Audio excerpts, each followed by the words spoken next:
歡迎大家返嚟 K 廣東話看世界嘅頻道。你今日買咗美股未啊？呢句可能係近年同人打招呼最常用嘅用語。當你以為美國係全世界最大嘅富豪，全球派錢，但其實佢係全世界最大嘅債仔就真。今日帶大家睇一本神級財經預言書《小島經濟學》，作者用3個人、1個島同埋幾條魚，將複雜嘅國際金融博弈拆解成一個荒謬但係正喺度成真嘅末日預言。聽完呢個撮要，你會徹底睇清楚39萬億美債背後，美國點樣神不知鬼不覺咁樣洗劫全世界嘅財富。小島經濟學，作者彼得希夫，第1集，第1章，創新嘅重要。喺好遠嘅地方有個小島，住咗甲、乙、丙3個人。呢個島雖然水清沙幼，馬爾代夫咁寬，但係佢哋仲係生活緊喺原始嘅年代，完全冇任何工具，冇刀冇槍冇鑊，有嘅淨係得3對手，所以佢哋每日都只可以捕魚為生。你知啦，啲魚又滑溜溜，好鬼難捉噶嘛，所以佢哋每人每日只可以捉到1條魚為生，實行低糖飲食法，非常健康。佢哋每日都用晒所有時間去捉魚、食魚同埋瞓覺，根本就冇時間做其他事。唯一慶幸嘅就係佢哋唔需要用半份人工去供樓，因為嗰度冇存款、冇借貸，亦都冇投資。佢哋揾幾多就使幾多，但係甲唔甘於咁苦悶嘅生活，佢想有啲空間嚟做下自己想做嘅事，例如行街睇戲食飯。好彩上天俾咗對巧手人類之外，仲俾咗我哋一個聰明嘅腦袋。佢諗咗幾日，終於俾佢諗到世界上第一個捕魚器——漁網。雖然阿甲每日為咗捉魚而冇多餘時間去做個漁網，但係佢為咗將來可以有多啲時間去行街睇戲食飯，佢就犧牲咗自己個肚，唔去捉魚都用啲時間嚟做個漁網。阿乙同阿丙見到佢用晒啲時間嚟搓樹皮，就笑佢做埋啲無謂嘢，仲講明佢哋係唔會分食物俾佢嘅。但係阿甲冇俾佢哋打沉，因為一個充滿希望嘅人係會為咗實現自己夢想而努力嘅。阿甲整整1日冇食嘢，終於都完成咗個漁網，佢就即刻去試下個新武器。佢都預咗未必會成功嘅，可能會浪費咗1日挨餓，但係唔試過又點知呢？點知真係俾佢成功咗喎。佢用咗1陣間就捉到2條魚啦。就喺呢件工具誕生嘅呢一刻，小島就出現咗巨變啦。放返喺現實世界，其實可以睇到一個可以提高人類生活水平嘅經濟理論，就係延遲消費同埋勇於冒險。延遲消費即係甲寧願挨餓唔去捉魚，刻意壓制自己即時嘅消費慾望，即係食魚嘅慾望，就係為咗將來可以消費得更多。而冒險即係甲喺唔知道自己會唔會成功嘅情況之下，都去用1日時間去織網，最終可能賠了夫人又折兵，得到嘅可能只係肚餓、同伴嘅嘲笑同埋一個冇用嘅網。而阿甲所做嘅網其實係一種設備，用經濟學術語嚟講就係資本。設備就係用嚟做出更多有需要嘅嘢，即係呢個網可以幫到阿甲帶嚟更多嘅魚。喺阿甲做呢個網出嚟之前，呢個島係冇多餘嘅嘢可以俾佢哋做儲備嘅。而家佢可以用呢個網嚟製造出多過佢哋消費嘅嘢，即係話阿甲用咗呢種資本去製造出儲備。儲備就係經濟嘅命根，係一切嘅基礎。你試諗下，如果我哋翻返去石器時代唔係石器時代都有石器。如果我哋翻返去亞當同夏娃嘅年代，想捉隻兔仔食，你又唔夠佢跑得快；想整件衫，你又冇針線。當你徒手翻嚟種到菜啦，但係你連袋住啲菜嘅袋都冇。直至到工具嘅出現，大大提升咗人嘅勞動效率。人類生產嘅嘢越多，消費就會越多，人嘅生活亦都會更好。就好似工業革命之後，人嘅生產力以倍數提升，而人嘅生活水平亦都提升咗好多一樣。經濟學001就係用有限嘅資源生產出最大嘅效益嚟滿足我哋嘅需求。工具、資本同埋生產就係令到你經濟學001合格嘅關鍵。第2章，同其他人分享財富。甲成功咁樣改善到生活，世界上第一個貧富懸殊就係咁產生咗啦。咁樣乙同丙就只可以做草根，咁又唔係喎。乙同丙見到甲個網咁好用，雖然佢哋都想做個網，但係又怕自己唔識整而白白挨餓，所以佢哋就同阿甲講：你都係2日先用一次魚網啫，你唔用嗰日可唔可以借俾我哋用啊？甲梗係唔制啦，用乜嘢佢哋整爛個網噶？咁冇義氣，我係乙同丙就唔忍啦。但係我哋呢個撮要係講經濟學嘅，啲咁恐怖嘅劇情你就自己幻想下啦。乙同丙明白要甲無償咁樣借個網出嚟係冇可能噶啦，於是佢哋就再同阿甲提議，不如咁，喺我哋織網嘅時候，你就借2條魚俾我哋食，我哋織到網捉到魚嘅時候就還翻2條魚俾你，咁得啦啩？但係甲諗，如果佢哋失敗咗，咁我咪血本無歸，所以甲都係拒絕咗。乙同丙再加碼，咁9出13歸得啦啩？你借1條魚俾我哋還你2條。甲聽到即刻心心眼，俾你會點揀呢？其實除咗呢個方案，甲仲有幾條路可以揀。第一就係唔借，最穩陣，但係阿甲嘅資本就唔會有增長。第二，躺平，食晒啲魚去。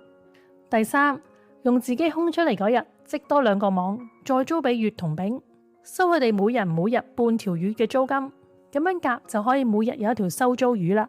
日日都唔使做嘢，乙同丙就每日多半條魚，皆大歡喜。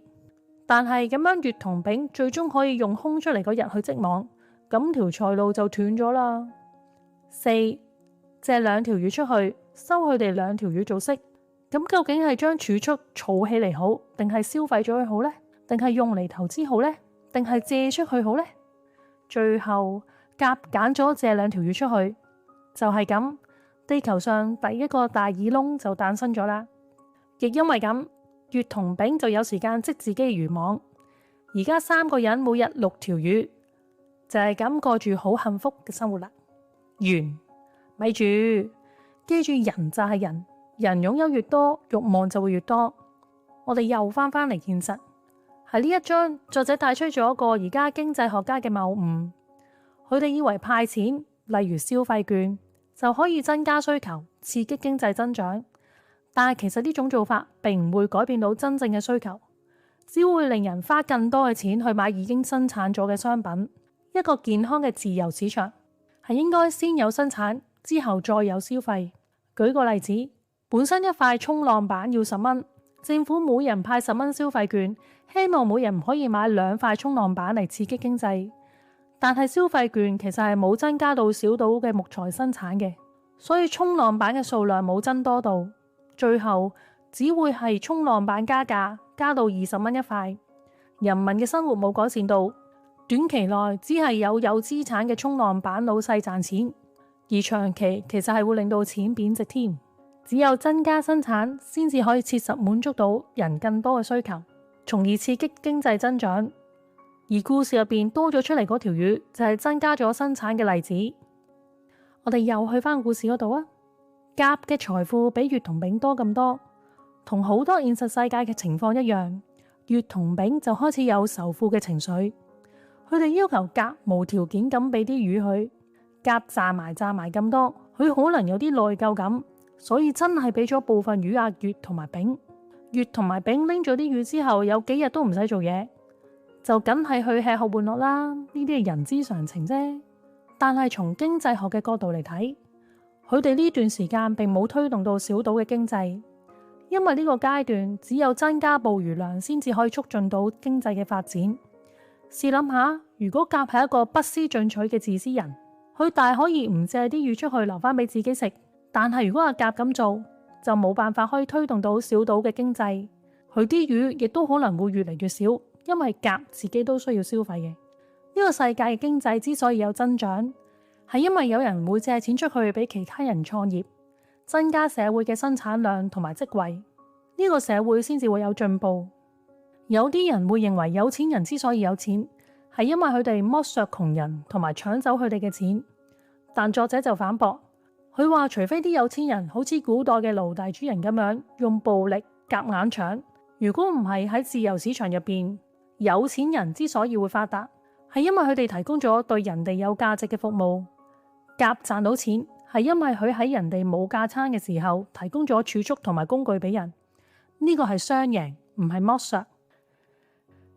第3章，信用貸款嘅用途。當人生活穩定，就會想生活有多啲娛樂。我哋假設乙同埋丙借魚唔係用嚟織網，而係去旅行休息一下，咁又會點呢？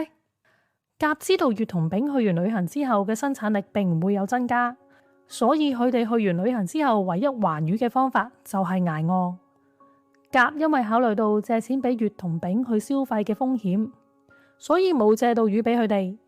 而事實證明，甲係明智嘅，因為乙同丙之後生水痘，成個星期都冇辦法打魚。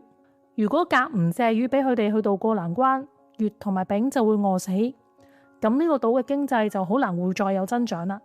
試諗下，如果甲當時借咗啲魚俾乙同丙去玩，咁甲今次就冇魚借俾乙同丙去做緊急借貸啦。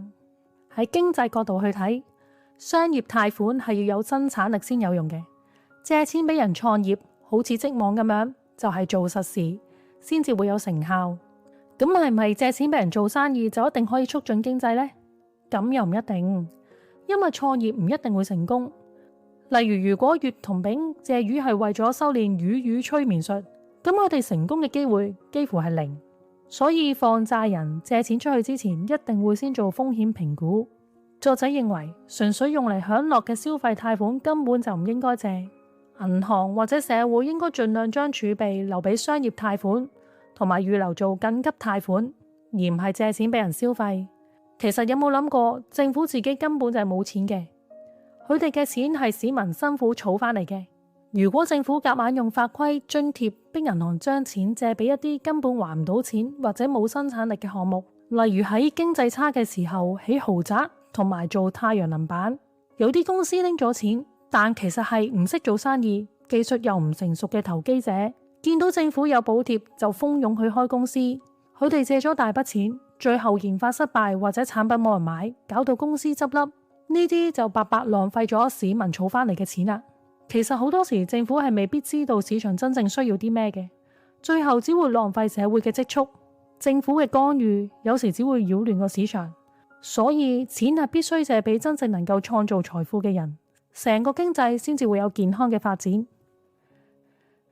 第4章，經濟究竟係點樣發展起嚟嘅呢？又翻去個故事度，佢哋3兄弟各自都有個漁網，令魚嘅儲蓄增加咗。佢哋雖然偶爾會揮霍一下，一日食2條魚，但佢哋大部分時間都係好慳家嘅，因為捕魚量多咗，佢哋就有更多時間去做自己中意做嘅嘢。甲有時間就會做一啲新穎嘅中旅業服裝，乙就會發掘一下新嘅食材寫食譜，而丙就起咗間豪宅茅屋。乙因為太得閒，所以佢就忽發奇想，想搞個大 project。佢想做一個全天候自動巨型水底捕魚器，但如果淨係佢一個人做嘅話，根本就唔夠魚同埋時間。於是佢就決定同甲同埋丙一齊合夥開公司，賭上3個人嘅積蓄。佢哋都驚如果呢個項目唔成功，就會一鋪清袋噶。但係佢哋對更多魚嘅需求，最終戰勝咗對失敗嘅恐懼。最終佢哋成功咗。每日自動會有20幾條魚嘅收穫，隨住生產力提高，娛樂同埋文化就開始發展啦，即係經濟轉型。佢哋用唔使捉魚慳翻落嚟嘅時間，丙就去咗做衝浪板，甲就開咗間服裝公司同埋發展戲劇，乙就鑽研去發明交通工具，即係獨木舟同埋手推車，亦即係話佢哋發展緊精神娛樂同埋其他高增值嘅產業。作者亦都喺呢段故事裏邊提醒讀者，儲蓄唔係淨係愛嚟提高個人消費嘅手段，仲係用嚟防止經濟受到意外因素影響嘅緩衝器。如果有場8號風球橫掃小島，而佢哋又冇李氏力場頂住，颱風將2個巨型嘅捕魚器摧毀咗。如果佢哋又冇積蓄嘅話，佢哋分分鐘就會餓死。而家有啲經濟學家覺得災後重建係可以創造 GDP， 刺激經濟。事實上，天災只係會破壞財富，儲蓄先係佢哋救命工具。用個實例解釋，鋪頭嘅老闆儲咗一筆錢，諗住去買部電腦去提升效率，但一場天災打爛晒佢鋪頭嘅窗，佢逼住拎筆錢出嚟整翻好晒啲窗佢。老闆嘅錢冇咗，社會嘅總財富亦都冇增加到。而本身可以用嚟提升生產力嘅，亦都提升唔到。如果老闆平時冇儲蓄，佢可能會破產添。呢個就係點解2008年金融海嘯之後，有啲政府反而叫人消費，經濟反而越嚟越傷嘅原因。而家亦都有啲政府成日鼓勵人哋使晒啲錢去，唔好儲蓄，覺得消費先至可以帶動經濟。但係其實如果你冇生產，你用100萬去買空氣，GDP 雖然係升咗，但係社會根本冇多到任何實質嘅財富。用1蚊儲蓄去創造資本，即係生財工具，對經濟嘅貢獻遠遠大過你消費咗嗰1蚊。但相反，如果市民將啲錢存入銀行度，銀行借錢去俾一間科技公司去研發 AI 自動醫療系統，呢個系統以後可以幫全人類用超平嘅價錢、極高嘅效率睇病。呢個儲蓄落嚟嘅1蚊，對世界嘅長遠貢獻遠遠大過你用嗰1蚊去買一個名牌手袋。好啦，呢一集就去到呢一度。如果中意呢本書嘅朋友，千祈唔好錯過下一集啊！